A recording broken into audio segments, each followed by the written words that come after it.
Menolak lupa, kasus kematian mahasiswa ITB Rene Conrad, membuka tabir keberingasan polisi. Tepat tanggal 6 Oktober tahun 1970 terjadi sebuah peristiwa yang tidak akan dilupakan oleh alumni maupun mahasiswa ITB, terbunuhnya Rene Louis Conrad, dalam peristiwa tanggal 6 Oktober tahun 1970 di depan kampus ITB akibat sejumlah oknum taruna Akpol mengeroyok Rene usai kekalahan mereka dalam pertandingan sepak bola beberapa saat sebelumnya. Rene tertembak hingga tewas. Akibat insiden itu, maka pada tanggal 7 Oktober tahun 1970 pecah demonstrasi besar-besaran yang melibatkan seluruh mahasiswa dan pelajar di Bandung. Aksi demonstrasi ini dilakukan setelah para mahasiswa dan pelajar melakukan apel suci melepaskan jenazah Rene Louis Conrad ke Jakarta di kampus ITB pada pagi harinya. Demonstrasi ini termasuk besar dan menandingi demonstrasi-demonstrasi besar pada tahun 1966. Situasi kota Bandung pada hari itu dapat dilihat di sini serta demonstrasi lanjutan yang lebih besar dilakukan oleh mahasiswa dan pelajar Bandung, Bogor dan Jakarta melakukan pawai berkabung keliling ibu kota Jakarta setelah proses pemakaman Rene Louis Conrad tepat tanggal 9 Oktober tahun 1970, selengkapnya bisa dilihat di sini.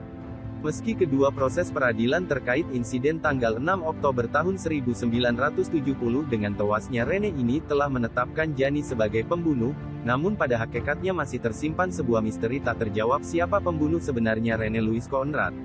Mahasiswa meyakini, pembunuh itu terselip di antara taruna Akpol 1970 dan ini adalah noda yang melekat pada angkatan taruna Akpol 1970 yang belum terselesaikan dan senantiasa akan tetap tercatat sebagai kejahatan yang belum terungkap sampai saat ini.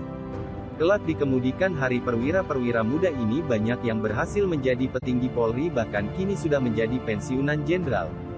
Peristiwa pembunuhan terhadap Rene Louis Conrad adalah awal dari konflik antara negara dengan rakyat dan menjadi awal sentimen antara mahasiswa dengan alat-alat negara lainnya.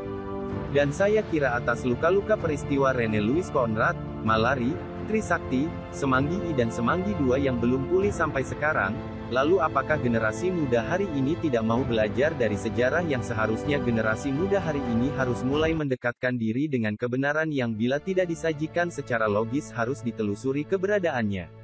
Kasus terbunuhnya Rene Louis Conrad yang masih meninggalkan misteri karena proses persidangan yang direkayasa sedemikian rupa tetap tidak akan dilupakan bukan hanya oleh para alumni dan mahasiswa ITB tapi juga tidak akan dilupakan oleh masyarakat yang menilai bahwa ternyata yang namanya kasus hukum bila sudah menyentuh di lingkaran kekuasaan akan sulit untuk ditegakkan yang berakibat tidak adanya rasa keadilan bagi masyarakat.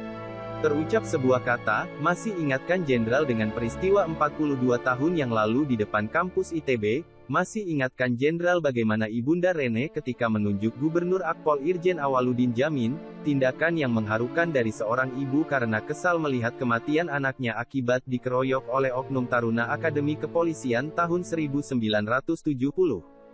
Tapi ingat jenderal bahwa segala apapun yang telah kita perbuat dalam hidup ini, baik atau jahat, benar, salah atau keliru, atau kekeliruan dan kesalahan yang dipertahankan tentunya semua nanti harus dipertanggungjawabkan di pengadilan, Tuhan.